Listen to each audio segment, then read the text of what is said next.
بسم اللہ الرحمن الرحیم۔ قبروں میں عذاب بھگتنے والے لوگ، دردناک عذاب بھگتنے والے لوگ قیامت کا خوفناک منظر دیکھ کے کہیں گے الہی ہم سوئے ہوئے تھے، ہمیں کس نے جگا دیا؟ قبر کا عذاب نیند معلوم ہوگا قیامت کے عذاب کے مقابلے میں۔ تمہیں تو یقین نہیں آتا ہوگا، کہتا ہوگا قاری حنیف کہانیاں کہہ رہا ہے۔ ہاں، جو مر گئے ان سے جا کے پوچھو، جاؤ قبرستان میں جا کے پوچھو تمہارا کیا حال ہے۔ ویڈیو دیکھنے سے پہلے ویڈیو کو لائک کریں، چینل سبسکرائب کریں اور ہماری گزارش ہے کہ بیان پورا سنیں۔ شکریہ۔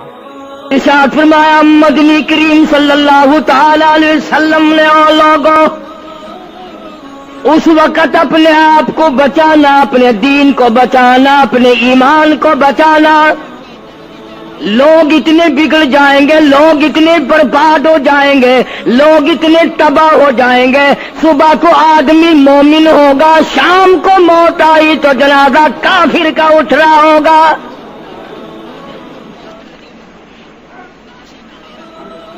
ارشاد فرمایا محمد عربی صلی اللہ تعالی علیہ وسلم نے او لوگوں اس وقت سے اپنے آپ کو بچانا، اس وقت اپنے آپ کو سنبھال کے رکھنا، قرآن کریم کے ساتھ جوڑ دینا، ایمان اور اسلام کے ساتھ وابستہ کر دینا۔ لوگ اتنے بگڑ جائیں گے، ہر کوٹھی، ہر بنگلہ، ہر مکان، ہر دکان، ہر ہوٹل، ہر تمام کے تمام چاروں طرف سے قرآن کریم کے بجائے، درود پاک کے بجائے، استغفار کے بجائے، کلمہ طیبہ کے بجائے کنجری کی آواز آنے لگے گی۔ ارشاد فرمایا محمد کریم صلی اللہ تعالی علیہ وسلم نے او لوگوں اس وقت اپنی زندگی کا خاص خیال کرنا۔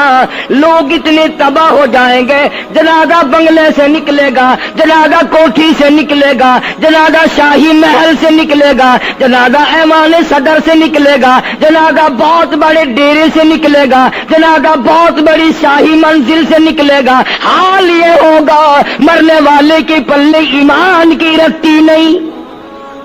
مشکاہ شریف میں حدیث پاک موجود ہے، ارشاد فرمایا کالی کملی والے صلی اللہ تعالی علیہ وسلم نے او لوگوں موت کے وقت کی پیاس کا انتظام کرو۔ اتنی شدید پیاس لگتی ہے، اتنی سخت پیاس لگتی ہے، سمندر پلا دو پیاس نہیں بجھتی۔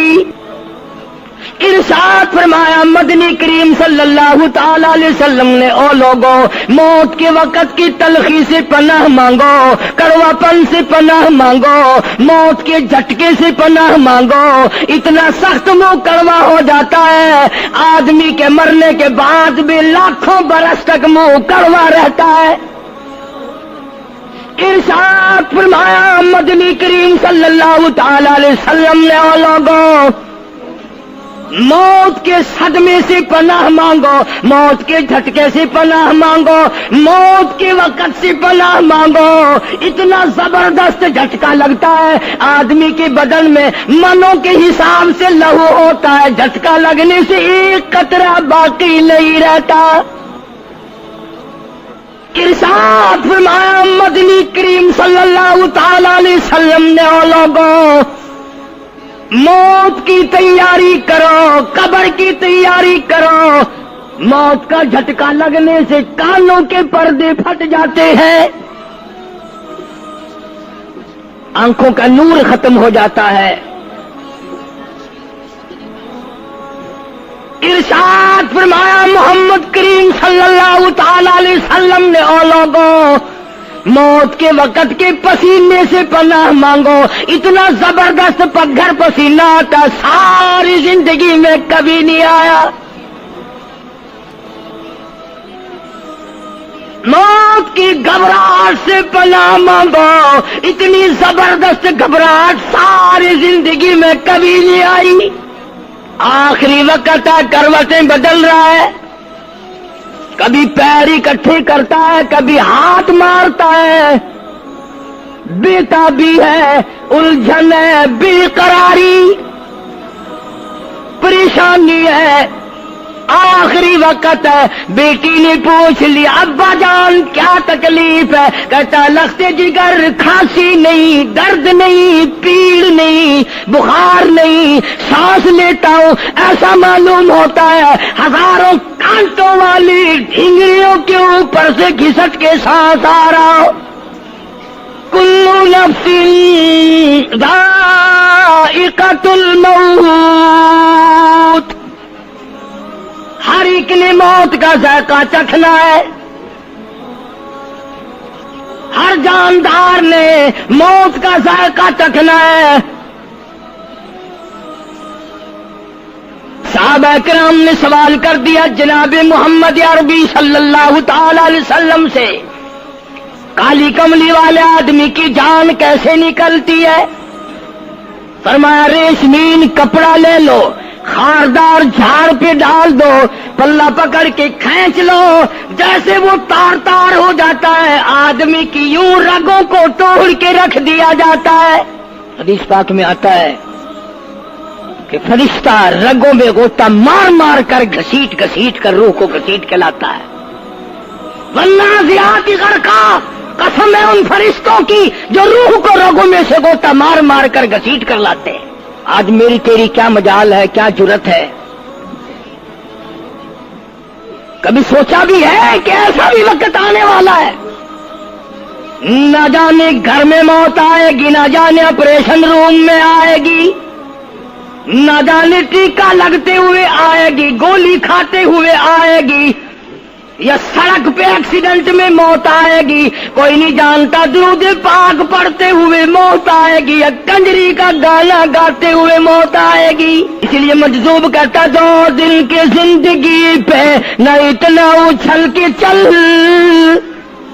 2 دن کی زندگی پہ نہ اتنا اچھل کے چل، یہ راستہ ہی چل چلاؤ کا ہے ذرا سنبھل کے چل. ہزاروں تیرے جیسے آئے، جب جانے لگے تو کوئی دنیا میں اندھیرا نہیں ہوا. خدا جانے یہ دنیا جلوہ گاہ ہے، ناز ہے کس کی؟ خدا جانے یہ دنیا جلوہ گاہ ہے، ناز ہے کس کی؟ ہزاروں اٹھ گئے لیکن وہی رونق ہے مجلس کی. نواب چلے گئے، راجے چلے گئے، صدر چلے گئے، وزیر چلے گئے، بڑے بڑے جج چلے گئے، دنیا اپنی جگہ قائم ہے. کبھی تم نے بھی سوچا کہ ہم بھی جا سکتے ہیں؟ نہیں نہیں، ہمیں کون ہلا سکتا ہے؟ ہم بڑے مضبوط ہیں، ہمیں کون ہلا سکتا ہے؟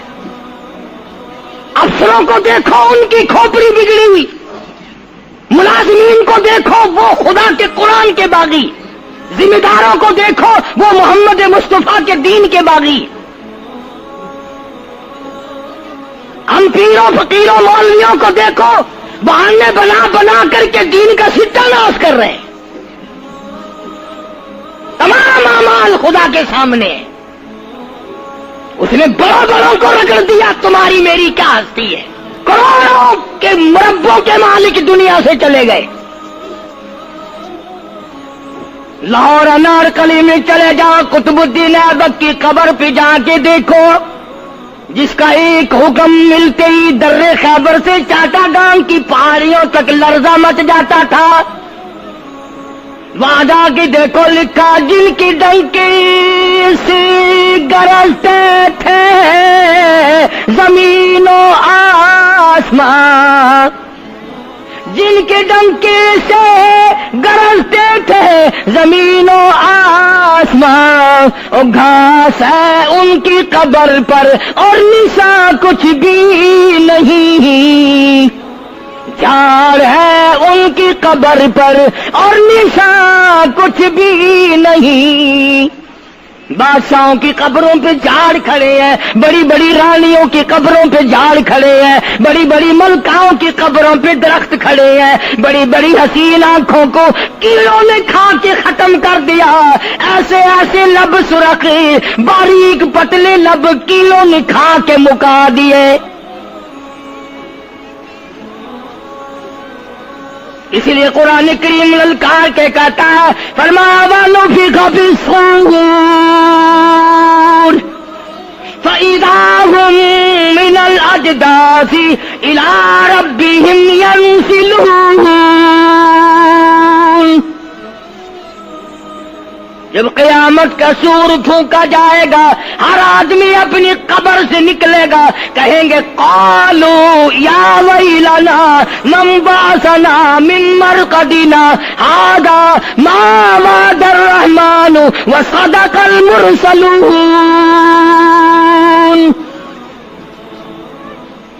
قبروں میں عذاب بھگتنے والے لوگ، دردناک عذاب بھگتنے والے لوگ قیامت کا خوفناک منظر دیکھ کے کہیں گے الہی ہم سوئے ہوئے تھے، ہمیں کس نے جگا دیا؟ قبر کا عذاب نیند معلوم ہوگا قیامت کے عذاب کے مقابلے میں۔ تمہیں تو یقین نہیں آتا ہوگا، کہتا ہوگا قاری حنیف کہانی کہہ رہا ہے۔ ہاں، جو مر گئے ان سے جا کے پوچھو، جاؤ قبرستان میں جا کے پوچھو تمہارا کیا حال ہے۔ جن کا مر جاتا ہے وہ اپنے مردے کو اٹھا کر قبرستان میں لے جاتے ہیں، قبر کھودی، پرانا مردے کی ہڈیاں نکل آئیں، ان ہڈیوں کو نکال کر باہر رکھا، گاڑا پکڑاتے، اینٹ دیتے، اپنی میت کو اتارتے، ان ہڈیوں پہ پیر آ گیا، اس کھوپڑی پہ پیر آ گیا جو پہلی قبر سے نکال کے رکھی تھی۔ کہتا اس میں سے آواز آئی کھوپڑی میں سے، کہتا کل پاؤں ایک کاش ہے سر پر جو آ گیا، یکسر استخانہ شکستہ سے چور تھا، اور جو کھوپڑی پیر کے نیچے آئی اس میں سے آواز آتی ہے ذرا راہ دیکھ کے چل اور بے خبر، کل میں بھی تیری طرح سرے پرغرور تھا، اور پیر کے نیچے چور چور کر دینے والے کل اس کھوپڑی پہ بڑے اچھے اچھے دوپٹے اوڑے جاتے تھے، عطر کی مالش کی جاتی تھی، ہار ڈالے جاتے تھے، آج تیرے پیر کے نیچے آ کر میں چور چور ہو گیا ہوں، کل کو کسی کے پیر کے نیچے تو یوں ہی چور چور ہو جائے گا۔ میری تیری کیا ہستی کیا مجال، امام الانبیاء محبوب کبریا حضرت محمد مصطفیٰ صلی اللہ تعالی علیہ وسلم کی ذات اقدس ہے، مدینہ پاک ہے، آخری وقت ہے۔ جناب عائشہ صدیقہ رضی اللہ تعالیٰ عنہ فرماتی ہیں میرا جگر پھٹنے لگا جب میں نے حضور کو پسینے آتے دیکھے، میں نے حضرت کے چہرے پہ گھبراہٹ دیکھی، اور آپ نے فرمایا عائشہ ٹھنڈے پانی کا پیالہ تو لا۔ میں دوڑی، ٹھنڈے پانی کا پیالہ لے آئی، اشارہ فرمایا یہاں رکھ دے، میں نے رکھ دیا۔ فرماتی یہاں دو گی میری پریشانی کی رحمت والا ہاتھ اس پیالے میں بھگو بھگو کر چہرے انور پہ ملنا شروع فرما دیا، چھینٹے مارنے شروع فرمائے۔ میں نے عرض کیا میرے آقا کیا ہوا؟ فرمایا عائشہ موت بڑی گھبراہٹ والی ہے۔